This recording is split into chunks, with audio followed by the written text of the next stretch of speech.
Over the past couple years, I've received a lot of comments which have asked me a seemingly simple question. What is the best country for truck drivers? And that's a really difficult one. I wish I had a straightforward reply in response to those comments, but the reality is that an answer to a question like that is a lot more complicated than it may appear on the surface, and is largely a matter of personal opinion, though I'm sure a particularly patriotic trucker from any nation will convince you otherwise. Now, in the interest of attempting to give you all the best video possible on the topic, I think it's a good idea if we categorize the term best by looking at statistics for certain aspects of a trucker's life which may make it more tolerable, namely wages, fuel costs, quality of infrastructure, availability of jobs, and hours of operation restrictions. I think if we analyze these categories, you'll all get a better idea of the quote-unquote stress to reward payoff for truckers within a nation, as I find economic opportunity and quality of life both play equally as important roles for those employed in this taxing career.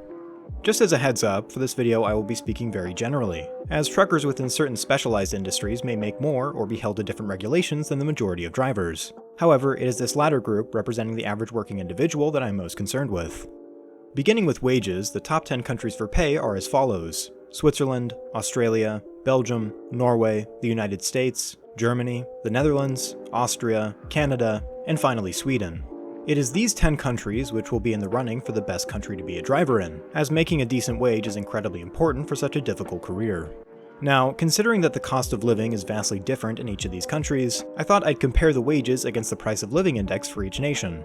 This method of determining how far one's wage will go is nowhere near definitive, but allows for us to get a general idea of which countries are the best in terms of comparative salary. Based on the combination of the two statistics, it appears that Belgium has the best wage-to-expense ratio of the 10 nations, followed by Australia and Germany tied for second place. Moving on to fuel prices, from cheapest to most expensive, we have the United States, Canada, Australia, Sweden, Austria, Belgium, Norway, Germany, Switzerland, and lastly, the Netherlands. While fuel prices are the heaviest felt by owner-operators, and are a secondary thought in the minds of those employed under larger companies, a nation's average fuel price has far-reaching implications on the availability of jobs, and serves as a major hurdle for individuals who wish to go at it alone in the industry. Even though the US wins this category, there are still many areas of the country in which the price of fuel is incredibly high. A lot of fuel pricing has to do with proximity to an urban center and distance between fuel-producing industries. Quality of infrastructure plays a daily role in the lives of people working entirely upon it, as poorly maintained roads can present some harsh consequences for drivers, such as increased drive time to destinations, bodily pain, especially back pain, and traffic safety concerns in areas which lack the proper road demarcations or smooth surfaces. Out of our 10 countries, the Netherlands comes out on top, followed closely by Switzerland and Austria. One of the more staggering examples that displays the dichotomy between the Netherlands' roads and Belgium's is at the border between the two countries. I'm sure some of you have seen the videos and images taken by drivers crossing between the two nations, and the difference is frankly astonishing. Considering how much time truckers spend on the roads, the last thing any driver wants is to be made uncomfortable, or have the difficulty of their work increased by having to avoid potholes and uneven surfaces. Last place when it comes to road quality is unsurprisingly the United States, the nation with the largest road network on our list. In my personal experience, road quality varies incredibly depending on where you are in the nation, though I do have to agree with the statistics on this one, considering my city, Seattle, is littered with poor quality roads and highways. During some of the roughest times in history for truck drivers, which, depending on your opinion, may be at this present moment, the availability of work has played an imperative role, especially for the self-employed. Essentially, the less loads available to owner-operators, the more desperate truckers get for work, and the lower the pay is for each trip, as often there is such competition for work that drivers will accept loads with subpar pay in order to make ends meet.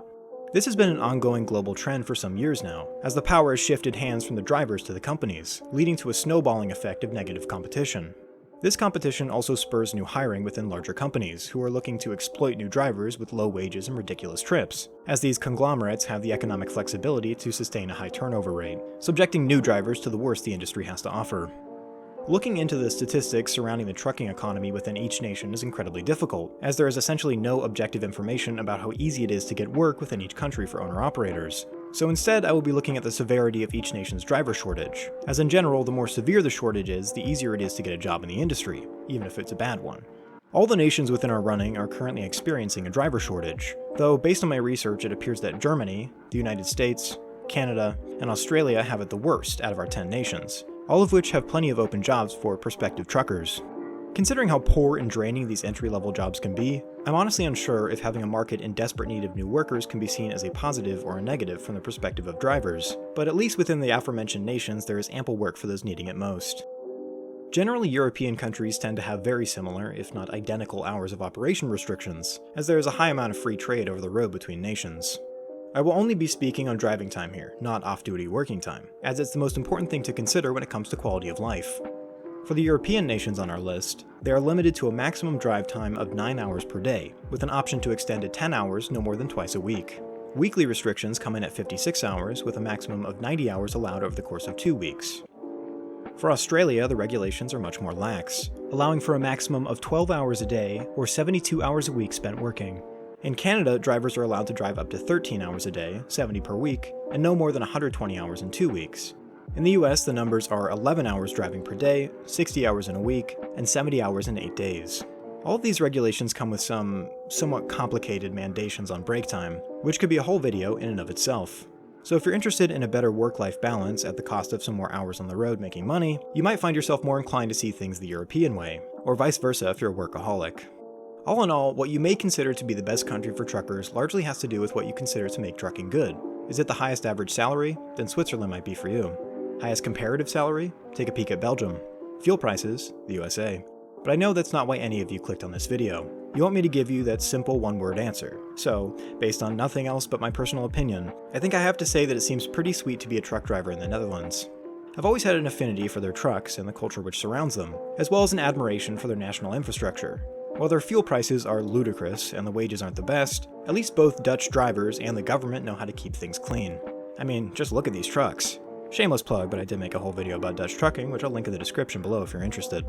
How you feel about both the question and my responses to it are largely besides the point, because to be honest, there's no country right now where trucking is a quote-unquote good job. It's an incredibly draining career full of long hours, excessive time alone away from family, and one which sits on the fingertips of the striking hand of economic pressure. Though, without those who wake up every day and drive these massive rigs, the entire world would fall apart. So, to any truckers watching, regardless of what country you may find yourself in, you have my utmost thanks.